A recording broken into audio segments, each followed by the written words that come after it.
for somebody that's been through everything you have in your career, in particular the injury last year and coming all the way back now at this point and having all the uncertainty about the season being here as you try and make your return, just how difficult has that been to try to handle all that and everything that's happening right now?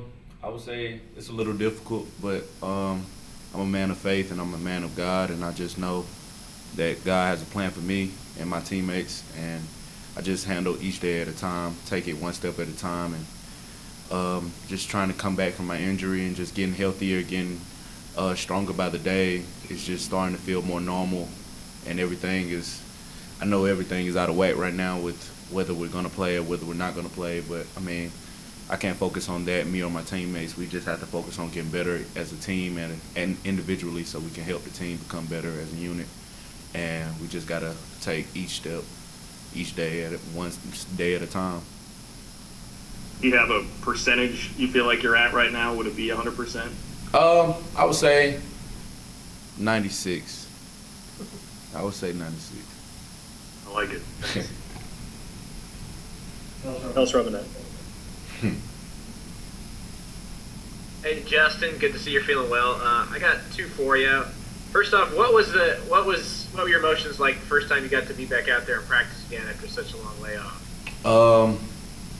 A bunch of emotions, I would say. Sadness that I missed last year. Just thought about all the time that I missed out last year. Happiness, just being out there with my teammates, laughing and playing ball again. Excited.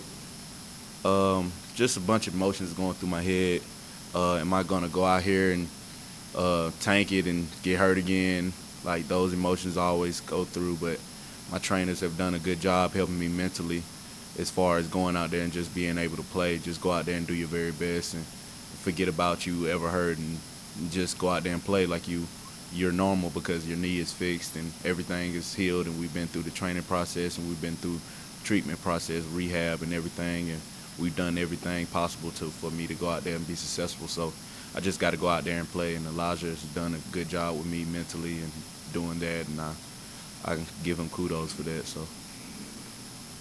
And if some decision makers came to you and said, Justin Hughes, tell us why you and K-State football want to play this season, what would you tell them? Me personally, I would say this is my final go round, guys, and to all the seniors out there, I know it's been a hard road knowing if we're gonna play or not, and I would just say for the seniors out there, we have one last go round, and don't take it from us or take our year away from us because there's a tragedy going on right now, pandemic or whatever. I would say we want to play as a team. We want to play as players everywhere in the nation, and we want to be able to do the thing we love safely. And so whatever it takes to do that, we would love to do it.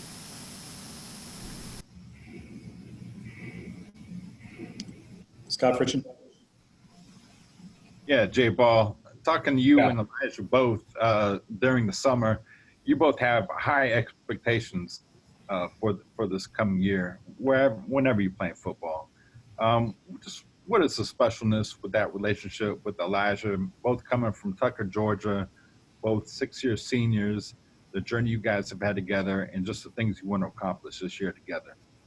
It's very special. He's my brother. Will always be my brother. We actually live together now. Finally, we've been trying to get that together since we moved up here, but it's just a special thing. We see it as another obstacle to get through for us to get to our goal, and we treat this obstacle just like any other, just another thing we got to get through to be successful and to reach the NFL. And it's been a dream of ours, each of ours, since we were little kids. And so we just believe God is just testing us right now and testing our faith.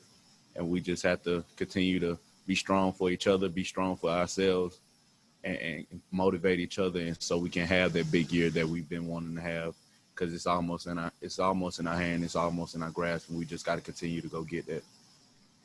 Coach Kleiman, just a little bit ago, mentioned that there were no positive cases for COVID in last week's testing.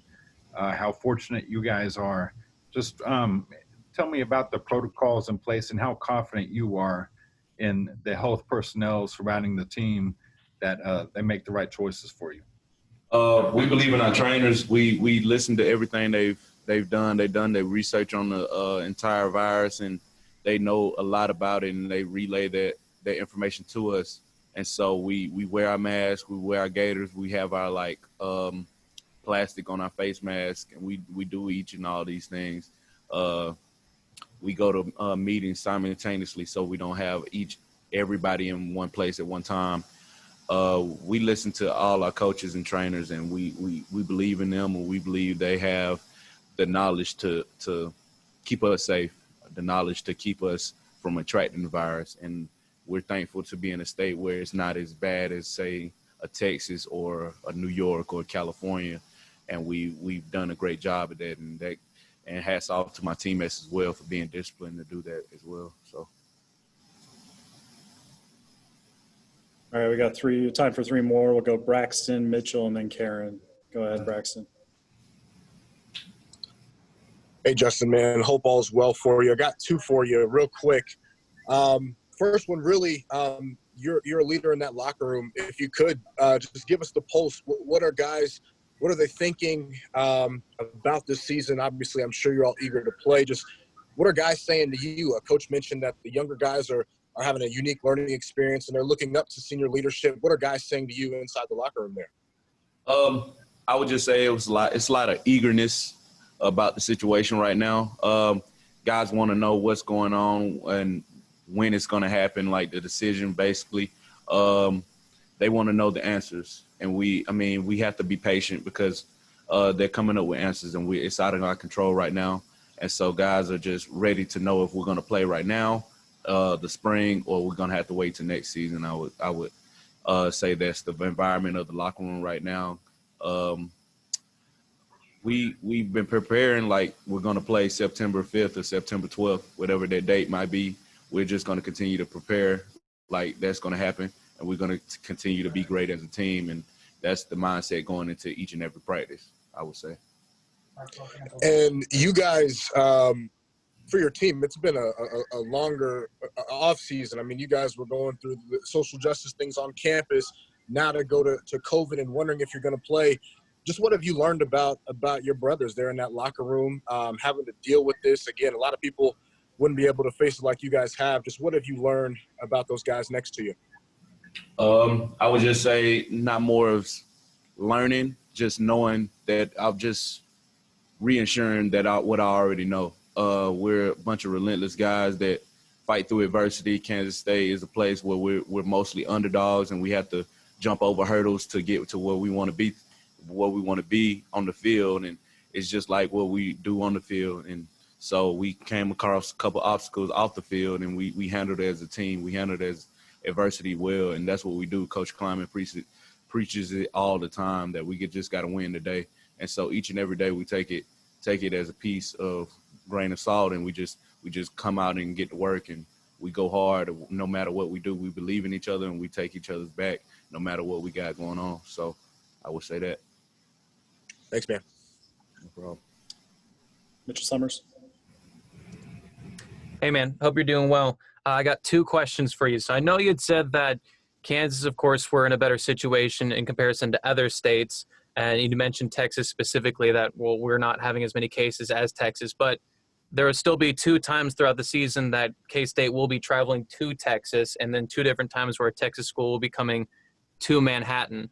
So with that, the idea being is that there is still an avenue for this team for an outbreak to happen again. So what are the conversations like with the guys? Are you guys scared about an outbreak happening again?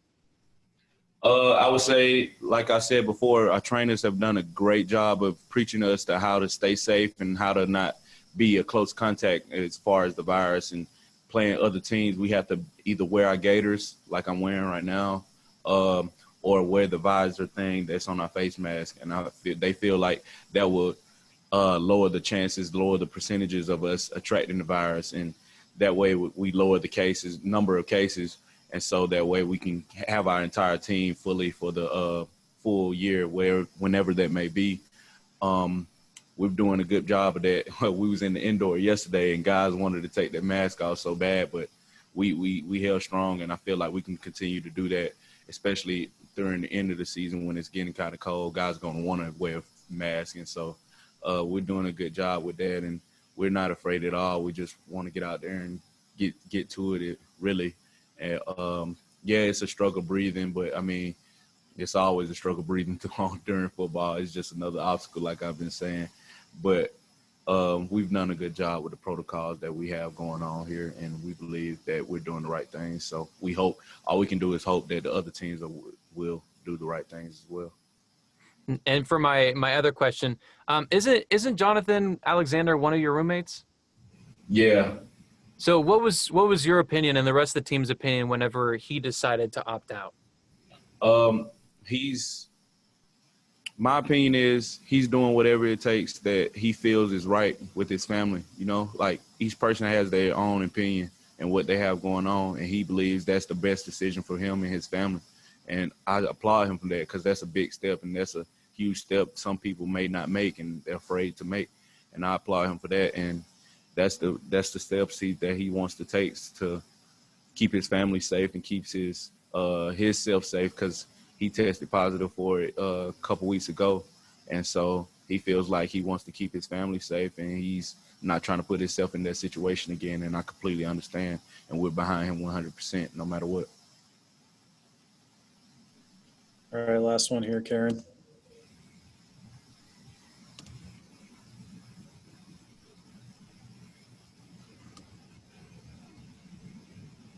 Maybe. Can you hear me now?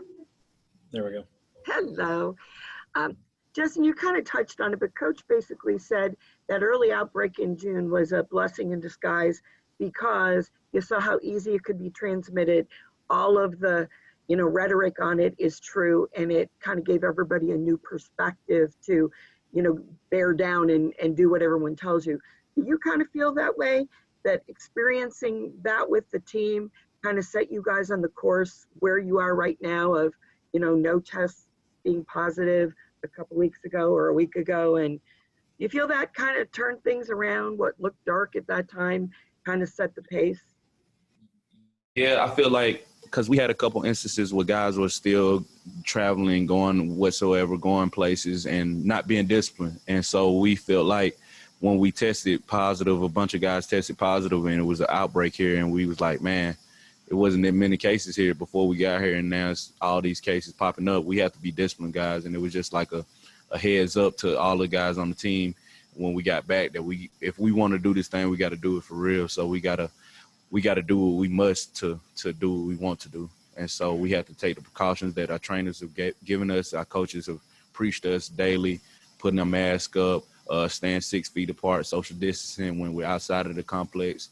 We've taken it seriously since then, and guys don't want to be that guy that starts an outbreak on a team. And so we're trying to prevent that from happening, prevent anybody from feeling bad, and prevent anybody from getting hurt mentally and physically from this virus. So An unusual way to bond. You have to be social distance, but you're all coming together for a cause. You feel that the stuff that's happened has made this team closer? Oh, absolutely. We're up here. Most of the time, it's kind of like our own bubble. We're up here all the time, and we go home. We go to our own separate homes, and go to sleep. And come back up here, watch film, and we're just doing the things that we need to do in order for us to get out there on the field whenever we need to. And so we're doing a great job of that. And whenever we're in the locker room, we're having fun with each other, and the coaches have done a great job with that, and just making sure that we're still able to have fun and still able to be serious at the same time. And so I would say the entire staff has done a great job, and I applaud them for that. And especially me, because I'm a senior and I want to get my senior season in. And so I really want to thank them for that.